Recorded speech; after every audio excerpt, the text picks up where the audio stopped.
선지자와 왕 제45장 요랑인들의 귀환. 고레스의 군사가 바벨론의 성벽 앞에 나타난 것은 유대인들이 포로에서 구원될 날이 가까이 이르고 있다는 한 표징이었다. 고레스가 탄생하기 한 세기 훨씬 전에 영감의 기록은 그 이름을 언급하였고, 그가 돌연히 바벨론 성읍을 취하고 포로의 자손들을 해방시킬 길을 준비하리라는 그의 실제적 사업에 대하여 기록하였다. 하나님은 이사야를 통하여 다음과 같이 말씀하셨다. 나 여호와는 나의 기름받은 고레스의 오른손을 잡고 열국으로 그 앞에 항복하게 하며 성문을 그 앞에 열어서 닫지 못하게 하리라. 내가 고레스에게 이르기를 내가 네 앞서 가서 험한 곳을 평탄케 하며 논문을 쳐서 부수며 쇠빗장을 꺾고 내게 흑암 중에 보아와 은밀한 곳에 숨은 재물을 주어서 너를 지명하여 부른 자가 나 여호와 이스라엘의 하나님인 줄 알게 하리라. 강물을 돌린 후 하상을 따라 들어가 안전에 부주의하고 무방비 상태로 열어둔 안의 문들을 통하여 바사의 정복군이 예기치 않게 바벨론의 수도 한복판을 뚫고 들어가므로 유대인들은 저희의 압박자들이 돌연히 멸망할 것이라는 이사야의 예언이 문짝 그대로 성취되는 충분한 증거를 보았다. 이 일이 그들에게 하나님께서 그들을 위하여 열국의 사건들을 조종하고 계신다는 현저한 표징이 되어야 하였다. 이는 바벨론이 어떻게 점령당하고 함락될지를 묘사한 예언이 다음의 말과 밀접하게 연결되어 있는 까닭이다. 고레스에 대하여는 이르기를 그는 나의 목자라 나의 모든 기쁨을 성취하리라 하며, 예루살렘에 대하여는 이르기를 중건되리라 하며, 성전에 대하여는 이르기를 내 기초가 세움을 입으리라 하는 자니라. 내가 의로 그를 일으킨지라 그의 모든 길을 곧게 하리니 그가 나의 성읍을 건축할 것이며 나의 사로잡힌 자들을 값이나 가품 없이 놓으리라. 만군의 여호와의 말이니라. 이것은 유랑인들이 장차 신속히 구원받을 것이라는 유일한 예언은 아니었다. 이것 이외에도 예레미야의 기록들이 저희 손 가까이 있었고, 그 속에는 이스라엘이 바벨론에서 구원받기 전에 경고할 기간이 분명히 정해져 있었다. 여호와께서는 당신의 사자를 통하여 70년이 마치면 내가 바벨론 왕과 그 나라와 갈디아인의 땅을 그 죄악으로 인하여 벌하여 영영이 황무케 하리라고 예언하셨다. 열렬한 기도에 대한 응답으로 유다의 남은 사람들에게 은총이 베풀어질 것이었다. 나 여호와가 말하노라. 내가 너희에게 만나지겠고 너희를 포로된 중에서 다시 돌아오게 하되 내가 쫓아보냈던 열방과 모든 곳에서 모아 사로잡혀 떠나게 하던 본 곳으로 돌아오게 하리라. 여호와의 말이니라. 때때로 다니엘과 그 동무들은 이 말씀과 당신의 백성들에 대한 하나님의 목적을 요약하는 이와 비슷한 예언들을 되풀이하여 읽었다. 그리고 이제 사건들의 신속한 진행이 열국 중에서 역사하시는 하나님의 능하신 손길을 예시하는 때에 다니엘은 이스라엘에게 한 약속들에 대하여 특별히 깊이 생각했다. 예언의 말씀에 대한 다니엘의 신앙은 그로 하여금 거룩한 저자들이 예언한 경험을 그도 경험하게 하였다. 여호와께서 이렇게 언명하셨다. 바벨론에서 70년이 차면 내가 너희를 권고하고 나의 선한 말을 너희에게 실행하여 너희를 이곳으로 돌아오게 하리라. 너희를 향한 나의 생각은 내가 안하니 재앙이 아니라 곧 평안이요 너희 장래의 소망을 주려 하는 생각이라. 너희는 내게 부르짖으며 와서 내게 기도하면 내가 너희를 들을 것이요 너희가 전심으로 나를 찾고 찾으면 나를 만나리라. 바벨론이 함락되기 직전 다니엘이 이 예언들을 묵상하고 그때를 알 수 있게 해달라고 하나님께 간구하고 있을 때 그에게 나라들의 흥망에 관한 일련의 계시가 주어졌다. 다니엘서 7장에 기록된 최초의 계시와 함께 한 해석이 주어졌으나 선지자에게 모두 명확하게 알려진 것은 아니었다. 다니엘은 그때 그의 경험에 대하여 중심이 번민하였으며 내 낯빛이 변하였으나 내가 이 일을 마음에 감추었느니라 라고 기록하였다.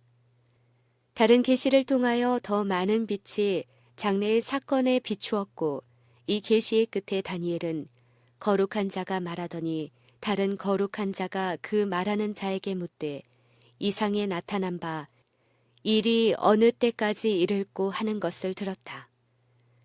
2300 주야까지니 그때의 성소가 정결하게 함을 입으리라 라는 대답은 그를 고통 속에 몰아넣었다. 다니엘은 그 계시의 뜻을 알고자 열심히 간구하였다. 그는 예레미야를 통하여 예언된 70년 동안의 포로 기간과 하늘의 방문객이 이상 중에 선언한 하나님의 성소가 정결하여지기 전에 2300년이 경과할 것이라고 한 말과의 관계를 깨달을 수 없었다. 가브리엘 천사가 다니엘에게 부분적으로 해석해 주었으나 선지자는 그 이상은 여러 날 후의 이름이니라 라는 말을 들을 때에 기절하였다. 그는 나 다니엘이 혼절하여 수일을 앓다가 일어나서 왕의 일을 보았느니라. 내가 그 이상을 인하여 놀랐고 그 뜻을 깨닫는 사람도 없었느니라 라고 자신의 경험에 대하여 기록하였다. 이스라엘을 위하여 여전히 번민하는 다니엘은 새로이 예레미야의 예언을 연구하였다. 이 예언은 매우 명백하였으며 그가 책에 기록한 여호와의 말씀이 선지자 예레미야에게 임하여 고하신 그 연수를 깨달았나니 곧 예레미야의 황무함이 70년 만에 마치리라 라는 이 증언으로 매우 분명히 깨달았다.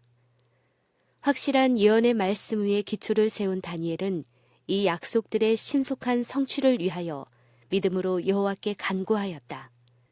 그는 하나님의 영광이 보존되기를 간구하였다. 그는 그의 탄원에서 자기 자신을 하나님의 목적에 미치지 못한 사람들과 동일시하였고 그들의 죄를 자신의 죄처럼 자복하였다. 선지자는 내가 금식하며 베옷을 입고 죄를 무릅쓰고 주 하나님께 기도하며 간구하기를 결심하고 내 하나님 여호와께 기도하며 자복하였다고 선언하였다. 비록 다니엘은 오랫동안 하나님을 위해 봉사하였고 하늘로부터 크게 은총을 입은 자라는 말을 들었으나 이제 그는 한 죄인으로서 하나님 앞에 나타나 자기가 사랑하는 백성의 큰 필요를 역설하였다. 그의 기도는 단순하면서도 웅변적이었고 극히 열렬하였다. 다음에 그의 간구를 들어보라.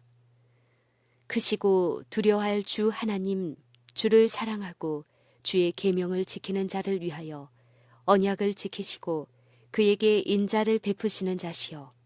우리는 이미 범죄하여 패역하며 행악하며 반역하여 주의 법도와 규례를 떠나 싸우며 우리가 또 주의 종 선지자들이 주의 이름으로 우리의 열왕과 우리의 방백과 열조와 온 국민에게 말씀한 것을 듣지 아니하였나이다. 주여, 공의는 주께로 돌아가고 수욕은 우리 얼굴로 돌아옴이 오늘날과 같아서 유다 사람들과 예루살렘 거민들과 이스라엘이 가까운 데 있는 자나 먼 데 있는 자나 다 주께서 쫓아보내신 각국에서 수욕을 입었사오니 이는 그들이 주께 죄를 범하였음이니이다. 주 우리 하나님께는 긍휼과 사유하심이 있사오니 이는 우리가 주께 패역하였음이니이다. 주여, 내가 구하옵나니 주는 주의 공의를 좇으사 주의 분노를 주의 성 예루살렘 주의 거룩한 산에서 떠나게 하옵소서. 이는 우리의 죄와 우리의 열조의 죄악을 인하여 예루살렘과 주의 백성이 사면에 있는 자에게 수욕을 받음이니이다. 그러하온즉 우리 하나님이여, 지금 주의 종의 기도와 간구를 들으시고 주를 위하여 주의 얼굴빛을 주의 황폐한 성소에 비추시옵소서. 나의 하나님이여, 귀를 기울여 들으시며 눈을 떠서 우리의 황폐된 상황과 주의 이름으로 일컫는 성을 보옵소서. 우리가 주의 앞에 간구하옵는 것은 우리의 의를 의지하여 하는 것이 아니요 주의 큰 긍휼을 의지하여 함이오니이다. 주여 들으소서. 주여 용서하소서. 주여 들으시고 행하소서. 지체치 마옵소서. 나의 하나님이여 주 자신을 위하여 하시옵소서. 이는 주의 성과 주의 백성이 주의 이름으로 일컫는 바 됨이니이다. 하늘은 선지자의 열렬한 기도를 들으려고 귀를 기울이고 있었다. 다니엘이 용서와 회복을 위한 탄원을 마치기도 전에 힘센 가브리엘이 다시 다니엘에게 나타나 그가 바벨론의 함락과 벨사살의 죽음 이전에 보았던 계시를 주목하게 하였다. 그 후에 천사는 예루살렘을 중건하라는 영이 날 때부터 시작될 70주일의 기간을 다니엘에게 자세히 설명하였다. 다리오 원년에 다니엘은 기도를 드렸고 고레스를 장군으로 세운 메대 군주는 바벨론에게서 만국의 통치권을 박탈하였다. 다리오의 통치는 하나님에게서 높임을 받았다. 가브리엘 천사는 그를 돕고 강하게 하기 위하여 다리오에게 왔다. 바벨론이 함락된 지 약 2년 이내에 다리오가 죽자 고레스가 왕위를 계승하였고 고레스의 통치 원년은 최초의 히브리인 무리가 느부갓네살에 의하여 저희 본향인 유다에서 바벨론으로 사로잡혀 온 지 70년이 차는 중요한 해였다. 하나님께서는 다니엘이 사자굴에서 구원받은 사실이 고레스 대왕의 마음에 좋은 인상을 주도록 하였다. 선견지명에 능력이 있는 정치가로서 하나님의 사람의 훌륭한 특성들이 바사의 통치자로 하여금 그에게 특별한 존경심을 나타내고 그의 판단을 높이게 하였다. 그리고 이제 하나님께서 예루살렘에 있는 당신의 성전을 재건하게 하시리라고 말씀하신 바로 그때에 하나님께서는 고레스로 하여금 다니엘이 잘 알고 있었던 자기 자신에 관한 예언들을 깨닫고 그의 대리자로서 유다 백성에게 자유를 허락하도록 그를 감동시키셨다. 왕은 그가 탄생하기 수백 년 전에 바벨론이 어떻게 함락될지에 대해 예언한 말씀을 보고 너는 나를 알지 못하였을지라도 나는 네 띠를 동일 것이요 해 뜨는 곳에서든지 지는 곳이서든지 나밖에 다른 이가 없는 줄을 무리로 알게 하리라고 우주의 통치자께서 자기에게 하신 기별과 자기의 목적에 내가 나의 종 야곱 나의 택한 이스라엘을 위하여 너를 지명하여 불렀나니 너는 나를 알지 못하였을지라도 나는 내게 칭호를 주었노라 라는 영원하신 하나님의 선고와 내가 의로 그를 일으킨지라 그의 모든 길을 곧게 하리니 그가 나의 성읍을 건축할 것이며 나의 사로잡힌 자들을 값이나 갚음 없이 놓으리라 라는 영감의 기록들을 읽어갈 때에 그의 마음은 깊은 감동을 받았고 그는 하나님께서 자기에게 명하신 사명을 성취하기로 결심하였다. 그는 유다의 포로들을 자유롭게 돌아가도록 하고 그들을 도와 여호와의 성전을 복국케 하고자 하였다. 고레스는 온 나라의 포고문을 반포함으로 히브리인의 귀환과 그들의 성전 재건을 위하여 준비하고자 하는 자기의 소망을 알렸다. 왕은 이 공공의 포고문에서 하늘의 신 여호와께서 세상 만국으로 내게 주셨다고 즐겨 고백하였고 나를 명하사 유다 예루살렘에 전을 건축하라 하셨나니 이스라엘의 하나님은 참 신이시라. 너희 중에 무릇 그 백성된 자는 다 유다 예루살렘으로 돌아가서 거기 있는 여호와의 전을 건축하라. 너희 하나님이 함께 하시기를 원하노라. 무릇 그 남아있는 백성이 어느 곳에 우거하였든지 그곳 사람들이 마땅히 은과 금과 기타 물건과 짐승으로 도와주고 그 외에도 예루살렘 하나님의 전을 위하여 예물을 즐거이 드릴지니라 라고 하였다. 고레스는 성전 건물에 관하여 더욱더 지시하기를 이 전 곧 제사 드리는 처소를 건축하되 지대를 견고히 쌓고 그 전의 고는 60규빗으로 광도 60규빗으로 하고 큰 돌 3켜에 새나무 1켜를 놓으리라. 그 경비는 다 왕실에서 내리라. 또 느부갓네살이 예루살렘 전에서 취하여 바벨론으로 옮겼던 하나님의 전, 금, 은, 기명을 돌려보내어 예루살렘 전에 가져다가 하나님의 전에 둘지니라 하였다. 이 조서의 소식이 왕의 영토 안에서 가장 먼 곳에 있는 주까지 전달되었으며 분산된 유다 자손들 중에는 어느 곳에서나 큰 기쁨이 있었다. 많은 사람들이 다니엘처럼 예언을 연구하고 시온을 위하여 개입하시겠다고 하신 그분의 약속을 이루어 달라고 하나님께 간구하고 있었다. 이제 그들의 기도는 응답을 받았고 그들은 마음에서 우러나오는 기쁨으로 다 함께 노래를 부를 수 있었다. 여호와께서 시온의 포로를 돌리실 때에 우리가 꿈꾸는 것 같았도다. 그때 우리 입에는 웃음이 가득하고 우리의 혀에는 찬양이 찼었도다. 열방 중에서 말하기를 여호와께서 저희를 위하여 대사를 행하셨다 하였도다. 여호와께서 우리를 위하여 대사를 행하셨으니 우리는 기쁘도다. 유다와 베냐민 족장들과 제사장들과 레위 사람들과 무릇 그 마음이 하나님께 감동을 받은 자들이 있었는데 이들은 유랑의 땅에 사는 유대인들 사이에서 경건하게 남아있던 약 5만 5천의 강한 사람들이었으며 그들은 제공된 기회 곧 올라가서 예루살렘 여호와의 전을 건축할 수 있는 놀라운 기회를 이용하고자 결심하였다. 그들의 친구들은 그들을 빈손으로 가게 하지 아니하였다. 그 사면 사람들이 은그릇과 황금과 기타 물건과 짐승과 보물로 도왔다. 이것들과 다른 많은 자원하는 헌물에 느부갓네살이 예루살렘에서 옮겨갔던 하나님의 전 기명이 추가되었으며 바사왕 고레스가 고지기 미드르닷을 명하여 재건될 성전에서 사용할 만큼의 금, 은 기명 5,400을 가져오게 하였다. 고레스는 다윗왕의 후손인 수룹바벨에게 유다로 귀환하는 무리의 총독으로 일하도록 책임을 맡겼고 대제사장 여호수아는 그를 보좌하였다. 황폐한 광야를 건너는 긴 여행을 무사히 마치고 하나님의 많은 자비에 대하여 감사하는 행복한 무리는 무너지고 파괴되었던 것을 다시 세우는 일에 즉시 착수하였다. 족장들이 솔선하여 성전 재건의 비용을 돕기 위하여 저희 물질을 드렸고 백성들은 그들의 본을 따라 자기들의 빈약한 창고에서 아낌없이 바쳤다. 성전 마당에 옛 제단이 있었던 터에 할 수 있는 대로 신속히 제단을 세웠다.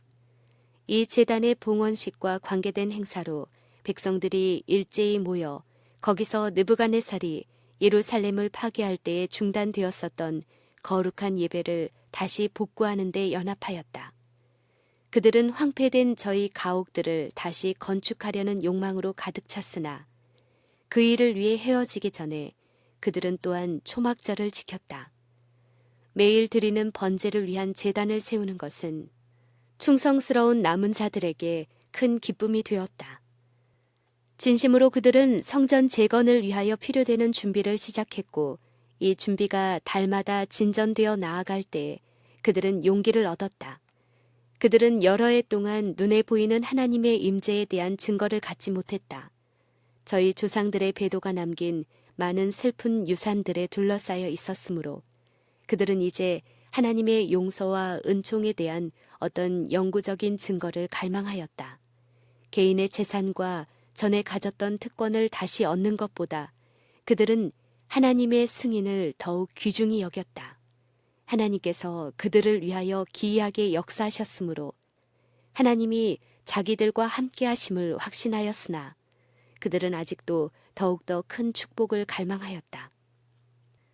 그들은 즐거운 기대를 가지고 성전이 재건되어 그 안에서부터 비쳐나오는 하나님의 영광을 볼 수 있을 그때를 내다보았다. 건축 재료를 준비하는 일에 종사하던 일꾼들은 폐허 가운데서 솔로몬 시대의 성전 경내에 가져온 거대한 돌들을 발견하였다. 이 돌들은 이미 사용할 수 있게 되어 있었고 그리고 많은 새 재료가 준비되어 공사는 초석을 놓아야 할 단계까지 진전되었다. 이 일은 공사의 진행을 목격하고 공사에 동참한 기쁨을 나타내기 위하여 모인 수많은 사람들의 앞에서 이루어졌다. 모퉁이 돌이 제자리에 놓여질 때에 백성들은 제사장들의 나팔과 아삽 자손의 제금에 맞추어 서로 찬송가를 화답하며 여호와께 감사하여 가로되 주는 지선하심으로 그 인자하심이 이스라엘에게 영원하시도다 하였다. 막 재건되려고 하는 이 전은 하나님께서 시온에게 나타내기를 원하신 은총에 관한 수많은 예언의 주제가 되어 왔었으며 모퉁이돌을 놓는 데 참석한 자들은 모두 진심으로 그 찬란한 경축의 기쁨에 동참해야 하였다. 그러나 그 즐거운 날에 들려오는 찬양의 음악 속에는 불협화음이 섞여 있었다. 제사장들과 레위 사람들과 족장들 중에 여러 노인은 첫 성전을 보았던 고로 이제 이전 지대의 노임을 보고 대성통곡하였다. 이 노인들은 오래 계속되어 온 회개하지 않음의 결과를 생각했으므로 저희 마음에 슬픔이 가득하게 된 것은 당연한 일이었다. 만일 그들과 그들의 세대가 하나님을 순종하고 이스라엘을 위한 그분의 목적을 수행하였더라면 솔로몬이 세운 성전이 파괴되지도 아니하고 사로잡혀 가는 일도 결코 없었을 것이다. 그러나 그들이 배은망덕하고 불충성한 까닭에 이방인들 가운데 분산되었다. 이제 사정은 달라졌다. 여호와께서는 친절한 자비를 베푸사 다시 당신의 백성을 축복하시고 그들로 고국으로 돌아가도록 허락하셨다. 과거의 과오로 인하여 생긴 슬픔은 큰 기쁨을 느낄 수 있는 길을 열어주어야 하였다. 하나님께서는 고레스의 마음을 감동시켜 그로하여금 성전을 재건하는 일을 돕도록 하였으므로 이 일에 깊은 감사를 표하여야 하였다. 그러나 어떤 이들은 하나님의 섭리를 분별하는 데 실패했다. 그들은 즐거워하는 대신에 불만스럽고 낙담스러운 생각을 품었다. 그들은 솔로몬의 성전의 영광을 보았으므로 이제 세우려 하는 건물이 그보다 못하기 때문에 통곡하였다. 투덜대고 불평하고 바람직하지 못한 비교를 함으로 많은 사람들의 마음을 침울하게 만들고 건축하는 사람들의 손을 약하게 하였다.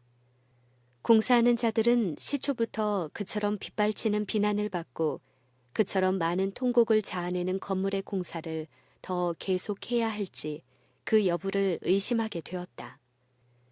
그러나 회중 가운데는 보다 큰 신앙과 보다 넓은 시야를 가진 사람들이 많이 있어서 그들은 이 더 적은 영광을 그와 같은 불만을 가지고 보지는 아니하였다. 여러 사람은 기뻐하여 즐거이 부르니 백성이 크게 외치는 소리가 멀리 들리므로 즐거이 부르는 소리와 통곡하는 소리를 백성들이 분변치 못하였다. 성전에 초석을 놓을 때에 기뻐하지 아니한 자들이 그날의 자기들의 믿음의 부족의 결과를 미리 볼 수 있었다면 그들은 놀랐을 것이다.